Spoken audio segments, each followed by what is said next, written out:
ইতিহাসের পাতার কিছু ঘটনা সংগ্রহ করেছি, যা শুনে ঈমান আমল আরো দৃঢ় করেছি।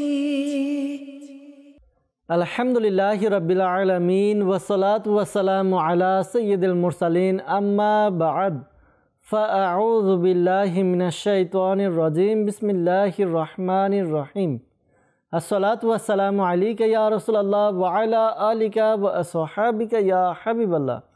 আসসালাতু ওয়াসসালামু আলাইকা ইয়া নবিয়াল্লাহ ওয়া আলা আলিকা ওয়া আসহাবিকা ইয়া নূরাল্লাহ। প্রিয় ইসলামী ভাইয়েরা এবং মাদানী চ্যানেলের দর্শকবৃন্দ, আলহামদুলিল্লাহ উপস্থিত হয়েছি মাদানী চ্যানেল বাংলার ধারাবাহিক অনুষ্ঠান আদব সম্পন্ন ব্যক্তি এই অনুষ্ঠান নিয়ে। দর্শকবৃন্দ, যারা আমাদেরকে এই মুহূর্তে দেখছেন বা শুনছেন, আপনাদের সকলকে জানাই আন্তরিক শুভেচ্ছা এবং অভিনন্দন। দর্শকবৃন্দ, এই অনুষ্ঠানে আমরা চেষ্টা করি প্রতিটি পর্বেই কোনো বিষয়ে ভিত্তিক আলোচনা করার জন্য আদব সম্পর্কিত। একজন মানুষের জীবনে আদব খুবই একটি গুরুত্বপূর্ণ বিষয়। মানুষ যত আদববান হয় সে সফলতার তত উঁচু শিখরে পৌঁছাতে পারে। তো এই বিষয়ে আমরা যেন সফলতার উচ্চ শিখরে পৌঁছাতে পারি বা আমরা যেন সমাজের মুখে ভালো হতে পারি, উত্তম ব্যক্তি হিসেবে নিজের জীবনকে প্রতিষ্ঠা করতে পারি, এই বিষয়গুলো আমরা জানার চেষ্টা করি। আদব কোন কোন বিষয় খেয়াল রাখতে হবে ইনশাআল্লাহ আজকেও শুনবো। মোবাল্লিগে দাওয়াত ইসলামে আমাদের সাথে আছেন নুরুল আমিন ভাই, তার থেকে। এর পূর্বে আসুন আমরা দুরুদে পাক পাঠ করা ফজিলত সম্বলিত একটি হাদিসে মুবারাকা শ্রবণ করে নেই। রাহমাতুল আলামিন শফিল মুজনবিন রসুল করিম সাল্লাল্লাহু তাআলা আলাইহি ওয়া সাল্লাম ইরশাদ ফরমান, যে ব্যক্তি জুমার দিন আমার উপর ৮০ বার দুরুদে পাক পাঠ করে তার ৮০ বছরের গুনাহ ক্ষমা করে দেয়া হয়। সুবহানাল্লাহ। দর্শকবৃন্দ, দুরুদে পাক বাস্তবিক এমন একটি আমল যে আমল করার দ্বারা মানুষের লাভ হয়, ক্ষতির কোনো সম্ভাবনাই নেই বা মাইনাস হওয়ার কোনো সম্ভাবনা নেই, শুধু নেকি আর নেকি, উপকার আর উপকার। আল্লাহ তাআলা আমাদেরকে অধিক হারে দুরুদে পাক পাঠ করা তৌফিক দান করুক। বিশেষ করে জুমার দিন একটি আর নেকি ৭০ গুণ পর্যন্ত বৃদ্ধি করে দেওয়া হয়।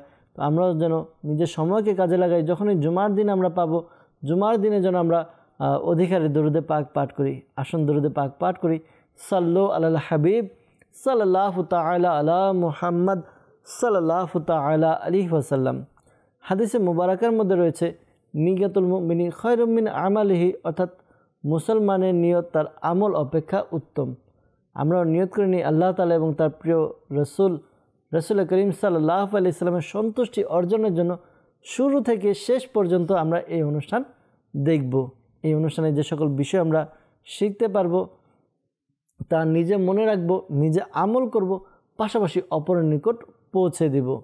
এই অনুষ্ঠানে যেই পয়েন্টগুলো খুবই চমৎকার ভালো লাগবে তা আমরা লিখে রাখবো, যাতে পরবর্তীতে আমরা এগুলো দেখতে পারি, পড়তে পারি, পড়ে যেন নিজেরা আমরা এর উপরে আমল করতে পারি ইনশাআল্লাহ আজ্জা ওয়াজাল। দর্শকবৃন্দ, মুবাল্লিগে দাওয়াত ইসলামী নুরুল আমিন ভাই আমাদের সাথে আছেন, আর তার কাছ থেকে আমরা জানবো আজকে আমরা কোন বিষয়ে আলোচনা করব, কার আদব সম্পর্কে আমরা জানার চেষ্টা করব। নুরুল আমিন ভাই কেমন আছেন? জি আলহামদুলিল্লাহ ভালো আছি।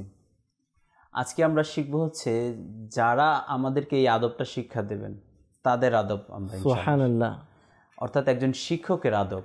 একজন শিক্ষকের আদব কিভাবে করা যায়, শিক্ষকের আদবটা কেন জরুরি, এই সম্পর্কে আমরা ইনশাআল্লাহ জানব। মাশাআল্লাহ। দর্শকবৃন্দ, বিষয় আমরা শুনে নিলাম, জেনে নিলাম যে শিক্ষকের আদব।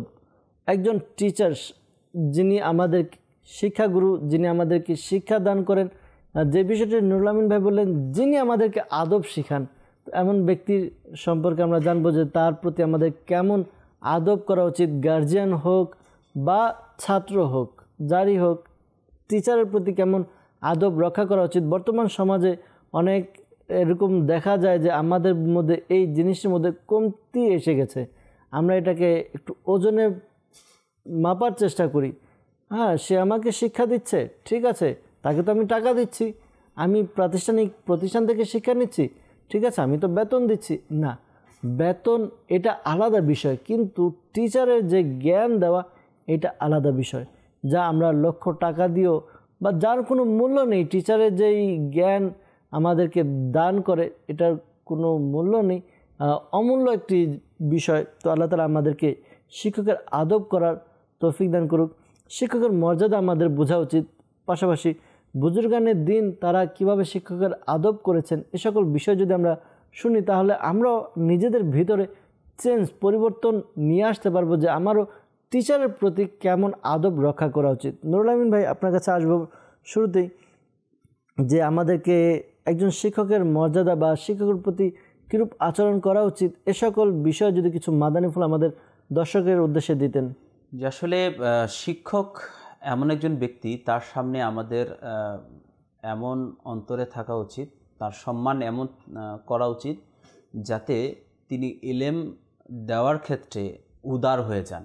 তিনি যাতে আমাদের প্রতি এমন সন্তুষ্ট হন যাতে তিনি আরও বেশি ইলম আমাদেরকে দেওয়ার জন্য প্রস্তুত থাকেন। আপনি সাহাবায়ে কেরামের দিকে তাকান, যখন রাসূলুল্লাহ সাল্লাল্লাহু আলাইহি সাল্লাম ইলমের দরজ দিতেন তখন সাহাবায়ে কেরাম কীরকম আদব করতেন, যে তারা বসতেন, এমনভাবে বসতেন যে তাদের ওপর পাখিরা এসে বসে যেত। পাখি বসে যেত, পাখি মনে করতো যে এটা জড়বস্তু। আদব অবস্থায় এমন আদব করতেন যে পাখিরা মনে করতো এটা জড়বস্তু, তাদের উপর এসে বসে থাকতেন, কিন্তু তারা নড়াচড়া করতেন না। এমন আদব করে বসতেন রাসূলুল্লাহ সাল্লাল্লাহু আলাইহি সাল্লাম যখন তাদেরকে ইলমের দরজ দিতেন। তারা দুজানু হয়ে সুন্দর করে বসে যেত। তদরূপ আমরা আরও যদি বিশেষ করে আব্দুল্লাহ ইবনে আব্বাস রাদিয়াল্লাহু তাআলা আনহুর কথা খেয়াল করি, তিনি রাসূলুল্লাহ সাল্লাল্লাহু তাআলা আলাইহি সাল্লাম যখন তিনি ইহলোক গমন করেন তার বয়স ছিল মাত্র 13 বছর। ও অবস্থায় তিনি বসরার একজন শিক্ষক হিসেবে নিযুক্ত হলেন 13 বছর বয়সে। 13 বছর বয়সে, জি। তো ওই সময় তিনি শিক্ষক হিসেবে নিযুক্ত হলেন। ধীরে ধীরে তিনি আরও বিভিন্ন শহরের শিক্ষক হিসেবে নিযুক্ত হলেন।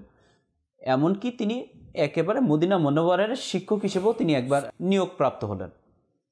তো আসলে যখন তিনি এমন জ্ঞান অর্জন করলেন যে তার ব্যাপারে যদি আমরা বলি যে তাফসির তার ছাড়া তো অসম্পূর্ণই, কারণ তাফসিরের যত কিতাব পাবেন তার থেকে মূল হচ্ছে তিনি তাফসির ইবনে আব্বাস।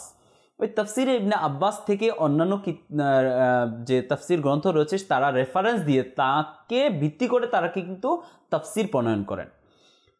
এমন একজন শখসিয়ত, তিনি বলেন যে তার জ্ঞান অর্জনটা কিভাবে হয়েছে। তিনি বলেন যে আমি বিভিন্ন জায়গায় ইলম অর্জনের জন্য আমি ঘোরাফেরা করতাম, এক দেশ থেকে আরেক দেশ, সকাল দুপুর রাত্র যখনই আমি সুযোগ পেতাম আমি ইলম অর্জনের জন্য এক জায়গা থেকে অন্য জায়গায় চলে যেতাম। রাসূলুল্লাহ সাল্লাল্লাহু আলাইহি সাল্লামের হাদিস সংগ্রহের জন্য আমি চলে যেতাম। একবার এমন হলো যে তিনি এক হাদিস সংগ্রহের জন্য একজনের বাসায় গেলেন। ওই সময় ছিল দুপুরবেলা, সে ঘুমিয়ে আছে। দুপুরবেলা সে ঘুমিয়ে আছে, এমন রোদ উত্তাপ ধুলিবালি। তিনি কি করলেন, বাইরেই, যেহেতু ক্লান্তিকর সফর ছিল, তিনি ওই বাইরেই শুয়ে গেলেন ধুলিবালির মধ্যে। যখন তিনি ওই ব্যক্তি যখন ঘুম থেকে উঠলেন, উঠে যখন দেখলেন যে রাসূলুল্লাহ সাল্লাল্লাহু আলাইহি ওয়াসাল্লামের চাচাতো ভাই আব্দুল্লাহ ইবনে আব্বাস রাদিয়াল্লাহু তাআলা আনহু, যিনি একজন ইলমের ময়দানে এমন একজন শখসিয়ত, তিনি তার দরজার সামনে শুয়ে আছেন। তিনি বললেন যে ইয়া সাইয়্যিদি, আপনি যদি বলতেন আমি তো আপনার কাছে চলে যেতাম। আপনি আমার এখানে তো এসেছেন, আমার বাড়ির সামনে, আপনি ঘরের সামনে আপনি শুয়ে আছেন ধুলিবালির মধ্যে। তা আব্দুল্লাহ ইবনে আব্বাস রাদিয়াল্লাহু তাআলা আনহু যে কথাটা বললেন সেটা খুবই গুরুত্বপূর্ণ। সেটা হচ্ছে ছাত্র শিক্ষকের কাছে আসবে ইলম অর্জনের জন্য, শিক্ষক ছাত্রের কাছে নয়। বাস্তবে কি, যখন আমাদের তৃষ্ণা লাগে আমরা কিন্তু পানি অর্থাৎ নদীর কাছে যাই, আমাদের প্রয়োজন হলে আমরা পানির কাছে যাই, পানি আমাদের কাছে আসে না। আর খুবই চমৎকার, দর্শকবৃন্দ একটু খেয়াল করুন, আব্দুল্লাহ ইবনে আব্বাস রাদিয়াল্লাহু তাআলা আনহু তিনি গেলেন কি টিচারের কাছে, অর্থাৎ কারো কাছে শেখার জন্য, হাদিস সংগ্রহের জন্য গিয়ে যিনি টিচার তাকে বিরক্ত করলেন না যে তার মনে হয়তো কষ্ট আসতে পারে। তিনি কি করলেন, বাইরে অপেক্ষা করলেন যতক্ষণ না তিনি ঘর থেকে বাইরে আসেন। কিন্তু আজকে আমাদের অবস্থা কি, আমরা নিজেরা যখন যাই কোথাও জ্ঞান অর্জন করার জন্য, যদি দরজা লাগানো থাকে এমনভাবে আমরা নক করি যে ভিতর থেকে অনেক সময় দেখা যায় টিচার বিরক্ত হয়ে যায়, অনেক সময় দেখা যায় টিচার কিছু বলেও দেয়। তো দেখুন, একটু কম্পেয়ার করি, আজকের অনুষ্ঠানে আমরা আমাদেরকে একটু ওজনে মাপার চেষ্টা করি যে আমাদের বর্তমান অবস্থা কি আর আমাদের কি করা উচিত। কেননা মনে রাখবেন, একটি সমাজকে যদি আপনি ভালো দিকে কনভার্ট করতে চান তাহলে টিচারের গুরুত্ব অপরিসীম। একটি জাতিকে, একটি সমাজকে যদি আপনি খারাপ করতে চান, একজন টিচারই যথেষ্ট।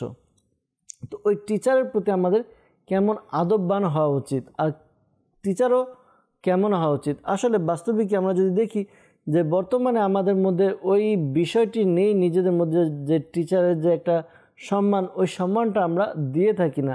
যেভাবে বুজুর্গানের দিন সম্মান করেছেন, বুজুর্গানের দিন টিচারদের অনেক সম্মান আদব রক্ষা করতেন, খেয়াল রাখতেন যেন টিচার কষ্ট না পায়, টিচার কোনো মনে কষ্ট পাবে এমন বিষয়, সামান্য বিষয় থেকে তারা ওই বিষয় থেকে বিরত থাকার চেষ্টা করতেন। জি, আসলেই যে আমরা এরকমভাবে বুজুর্গানের দিন যদি দিনের ঘটনাগুলো দেখি, আপনি বিশেষ করে আমাদের যে মাযহাবের ইমামগণ, জি, বিশেষ করে সবার আগে আমি বলতে চাই ইমামে আজম ইমাম আবু হানিফা রহমতুল্লাহ তাআলা আলাইহি, তার কথা যদি আসি, তিনি একটি পার্টিকুলার মাসালার মধ্যে তিনি আটকে গেলেন। তাকে কেউ প্রশ্ন করলেন যে কুকুর কখন বালক হয়। মাদানী চ্যানেলের দর্শকবৃন্দ, আপনারাও হাসবেন হয়তো যে এটা কোনো প্রশ্ন হলো, কুকুর কখন বালক হয়, এটা কি একটা মাসালা হলো? হ্যাঁ, আমাদের সমাজে এমন ব্যক্তিরা রয়েছে যারা মানুষকে বিভ্রান্ত করার জন্য, টিচারকে বিভ্রান্ত করার জন্য বা আলিমদেরকে বিভ্রান্ত করার জন্য অনেক সময় এরকম প্রশ্ন করে। জি। তো ইমামে আজম আবু হানিফা রহমতুল্লাহ তাআলা আলাইহি এর কাছেও এই প্রশ্নটা যখন করা হলো, তিনি বললেন, তার একটা ছিল, অভ্যাস ছিল, যখনই কেউ তাকে কোনো প্রশ্ন করতেন তিনি সাথে সাথে উত্তর দিতেন না, চেষ্টা করতেন। অনেকে আমরা কি করি, আমরা যারা সাথে সাথেই টুপটাপ বলে ফেলি, প্রশ্ন করতে দেরি, প্রশ্ন শেষও হয় না, প্রশ্ন শেষ হওয়ার আগেই আমরা উত্তর দিয়ে ফেলতে চাই।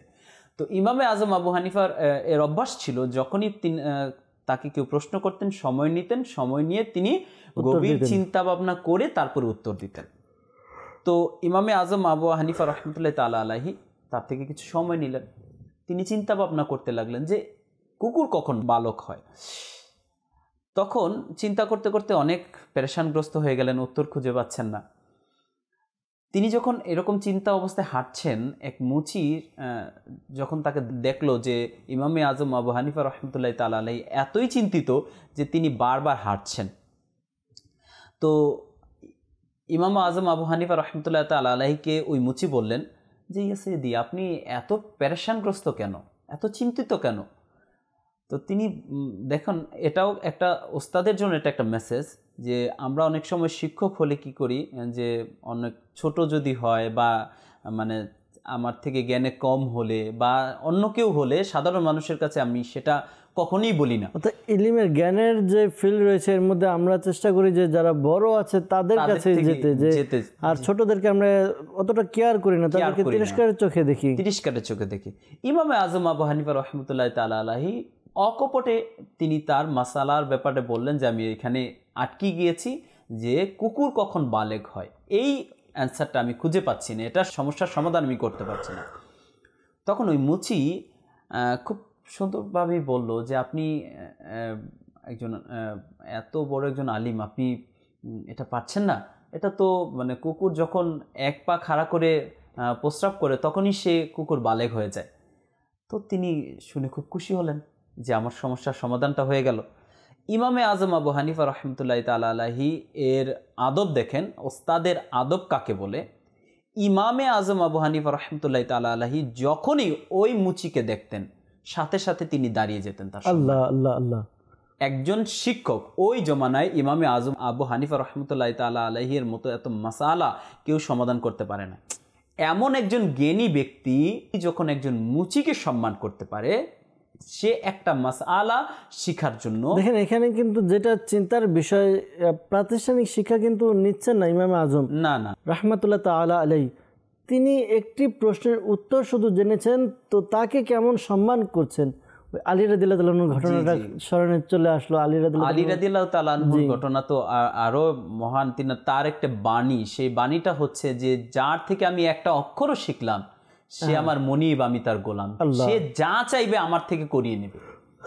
দেখুন তাদের মধ্যে কিরকম তাকওয়া, তাদের মধ্যে চিন্তা চেতনা কিরকম, আর আমাদের চিন্তা চেতনা কি বর্তমানে তো এমন দেখা যায়। নুরুল আমিন ভাই কি বলবো, যে মানুষ টিচারদেরকে সম্মান কি করবে? টিচারদের সাথে দেখা যায়, যেটা আমি শুরুতে বলেছি, অনেক সময় দেখা যায় যে টিচার যে ক্লাসে যায় না, তার মনে এটা ভয় থাকে যে আমি গিয়ে কারোর সাথে যেন আমার কোনো ছাত্রের সাথে যেন খারাপ ব্যবহার যেন না হয়ে যায়। অনেক সময় দেখা যায় আসলে যখন 10 জন শিক্ষার্থী বা 10 জন লোক একসাথে থাকে, কেউ না কেউ একটু দুষ্টামি করে, তখন 10 জন যদি এরকম করতে থাকে, তখন একজন ব্যক্তি যিনি কন্ট্রোল করছে, অনেক সময় কন্ট্রোল তার সরে যায়, করতে পারে না, তখন রাগের বশবর্তী কিছু বলে দিল।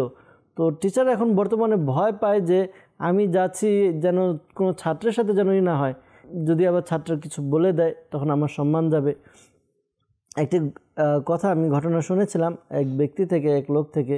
সে বলল যে তার স্কুলের পড়ার সময় একবার এমন হলো, এক টিচার কোনো এক ছাত্রকে কিছু বলেছে, বলার পরে এরপরে ওই ছাত্র সে কী করলো, যখন স্কুল শেষ হলো, ছুটি হলো, সে তার বন্ধুবান্ধব এনে ওই টিচারকে নির্যাতন করলো, মারলো, এমনকি তার পা ভেঙে দিল, এমন হলো। তো আসলে এই ঘটনা ঘটে না এমন না, আবার সমাজের মধ্যে ভালো ছাত্রও আছে। তো আমাদের উচিত আমরা যেন এই কাজগুলো থেকে বিরত থাকি, যারা টিচারদের সাথে খারাপ ব্যবহার করে। আপনার জীবনকে সুসংগঠিত, আপনার জীবনকে ফুটিয়ে তুলছে একজন টিচার। তো এই টিচারের সাথে খারাপ ব্যবহার করা কিভাবে পসিবল? আল্লাহ তাআলা বোঝার তৌফিক দান করুক। অনেক সময় দেখা যায় নুরুল আমিন ভাই, গার্জিয়ান যারা রয়েছে না, তারাও কিন্তু সন্তানকে একটু উস্কে দেয় বলতে, কারো গার্জিয়ান যদি, কোনো শিক্ষার্থীর গার্জিয়ান, তারা যদি একটু পয়সা বিত্তশালী হয়, প্রভাবশালী হয়, তো তার সন্তান যে আছে, তার সন্তানের দাপটও কিন্তু অন্যরকম থাকে। যেমন আমি এলাকার কাউন্সিলর, তো আমার ছেলে যে স্কুলে গিয়েছে, বাস টিচাররা আমার ছেলেকে ভয় পেতে হবে, আমার ছেলে এমন থাকবে।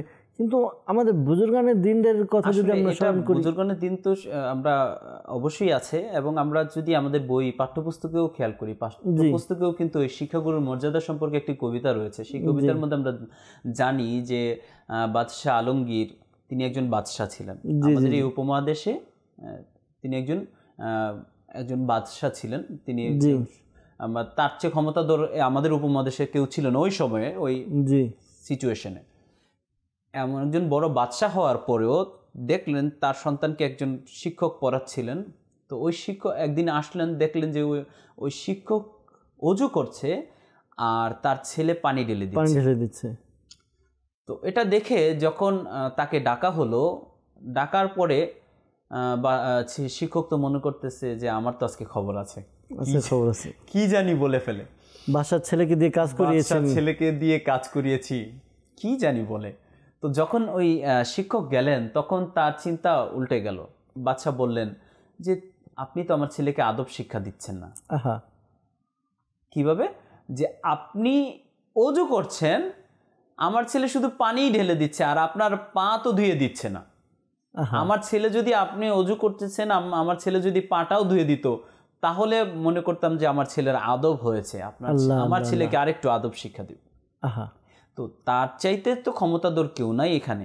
আচ্ছা, ক্ষমতা থাকলেও একটা চিন্তা করেন যে আপনার ছেলেকে, আপনার সন্তানকে আপনি কি করতে, শিক্ষা গ্রহণের জন্য শিক্ষকের কাছে পাঠিয়েছেন। আপনি তো আপনার ক্ষমতার দাপট যদি দেখানোর চিন্তা করতেন, তাহলে তো আপনি শিক্ষকের কাছে পাঠাইতেন না, ঠিক না? তো আপনাকে মনে করতে হবে যে আপনি একজন গার্ডিয়ান, জাস্ট এ গার্ডিয়ান।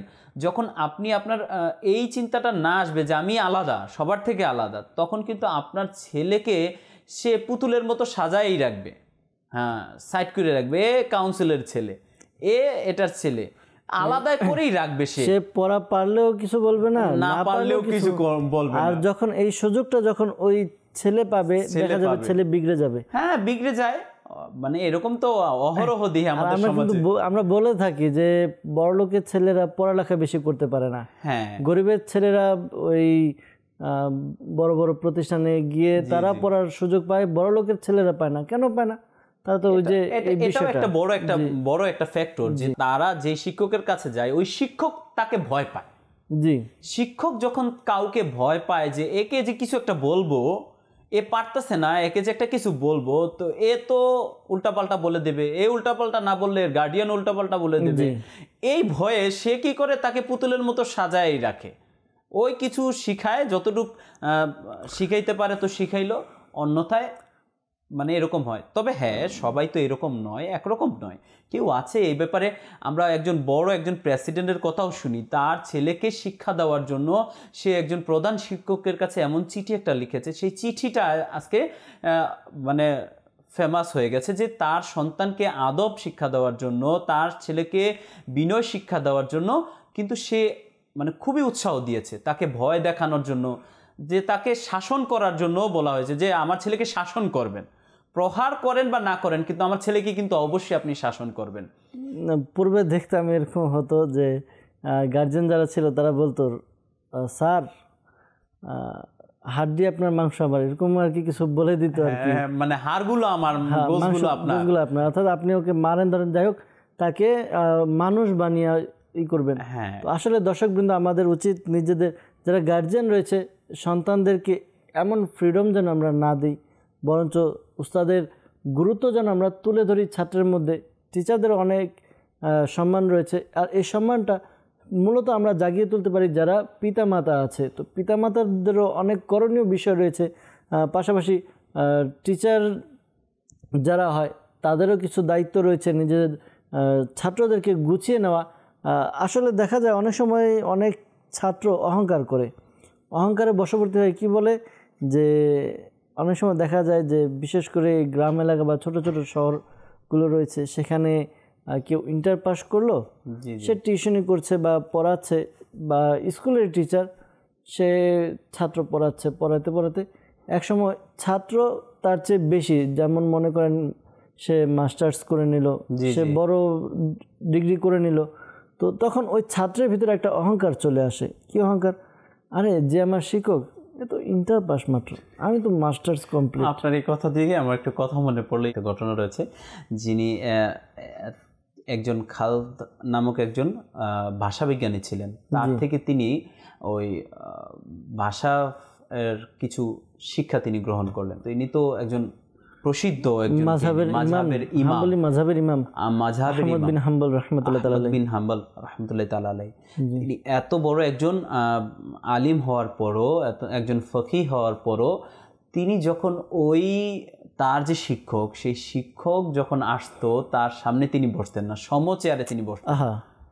চিন্তা করছেন যে তার মধ্যে কিন্তু ইলমে আমলে তাকওয়ায় কোনো কমতি নেই, কমতি কি, কখনোই তার সমকক্ষ তিনি হতে পারবেন না। জাস্ট একটা মানে একটা ভাষাবিদ, পার্টিকুলার একটি জ্ঞানে তিনি বিজ্ঞ, যার কারণে ওইখানে ওইটা তিনি শিখেছিলেন।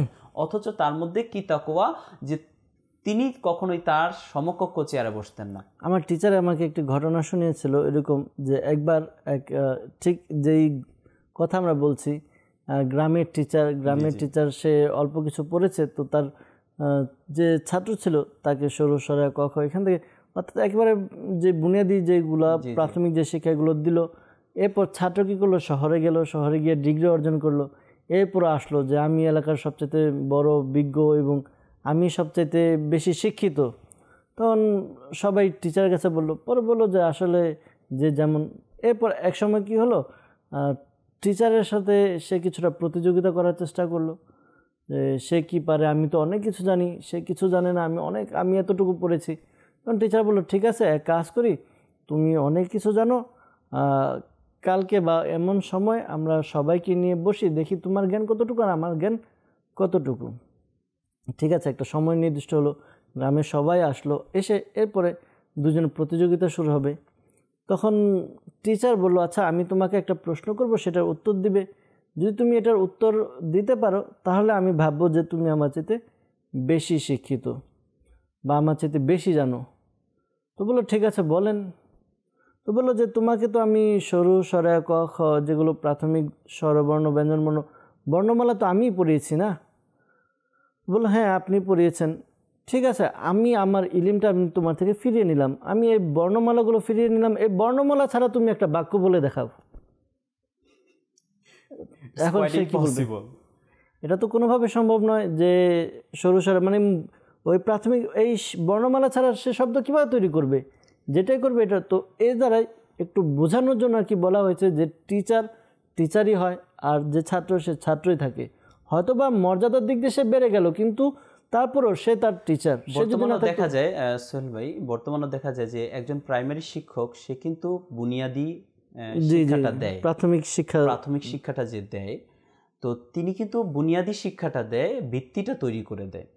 দেখা যাচ্ছে সেই ছাত্রটা পড়ে পড়ে সে ডাক্তার হোক বা ইঞ্জিনিয়ার হোক বা বিশ্ববিদ্যালয়ের প্রফেসর হোক, যেটাই হোক, তার বুনিয়াদ কিন্তু ওই যে প্রাইমারি স্কুলের শিক্ষক। তো এখন সে যদি ওই শিক্ষকের মর্যাদাটা না দেয়, সেই মর্যাদাটা যদি সে না দেয় যে আমি আমার শিক্ষককে মর্যাদা দেব না, তাহলে কিন্তু সে তার ইলমের যেই রুহানিয়তটা থাকলো না। মূলত সে কিন্তু শিখেছে, যা কিছু অর্জন করেছে, ওই যে ভিত্তিটা কিন্তু বর্তমানে দেখা যাচ্ছে সারা বিশ্বেই এটা খুবই মানে শোচনীয় অবস্থা যে আমরা প্রাইমারি সেক্টরটাকে গুরুত্ব দিচ্ছি না, মানে প্রাইমারি টিচারদেরকেও গুরুত্ব দিচ্ছি না এবং সেক্টরটাকেও গুরুত্ব দিচ্ছি না। যার কারণে হচ্ছে কি বর্তমানে আমাদের দেশ হয়তো উন্নত হচ্ছে, কিন্তু শিক্ষা ব্যবস্থা আস্তে আস্তে ধসে পড়ছে। সমাজে শিক্ষা ব্যবস্থা কিন্তু আস্তে আস্তে ধসে পড়ছে। এর বড় একটা কারণ হচ্ছে যে আমরা যাদের থেকে বুনিয়াদ অর্জন করছি তাদেরকে রেসপেক্ট করছি না, তাদের সম্মানটা দিচ্ছি না। এজন্য আমাদের উচিত যে শুরু যারা করেছে, হয়তো তারা খুব মানে অল্প শিক্ষিত, হয়তো তারা অল্প বেতনে চাকরি করে, হয়তো তারা জীবনযাপনের মধ্যে নিচু পর্যায়ে অবস্থান করছে, কিন্তু তারাই কিন্তু আমাদের সর্বক্ষেত্রে আমাদের যারা টিচার যারা রয়েছে তাদের আদব বজায় রাখা উচিত। আরও কিছু বিষয় যেহেতু একেবারে সময় সংক্ষিপ্তভাবে একজন ছাত্রের যখন একজন শিক্ষক ক্লাসে আসবে বা স্কুলের প্রতিষ্ঠানে শিক্ষা নিতে আসলো, প্রাথমিক কিছু যদি আদব আপনি বলে দিতেন সংক্ষিপ্তভাবে, তাহলে আমাদের দর্শকবৃন্দ যারা রয়েছে তারা ওই থেকে অনেক উপকৃত হতে পারবে। জি, একজন শিক্ষকের প্রথম ডিমান্ডটাই থাকে কিন্তু যখন আমি ক্লাস নিব তখন বাচ্চারা যাতে সাইলেন্ট থাকে, ক্লাসটা যাতে নীরব থাকে, মানে আমি যেটা পড়াচ্ছি সেটা যাতে অন্যরা সবাই মনোযোগ দিয়ে শুনতে পারে। দ্বিতীয় হচ্ছে রেসপন্স করা।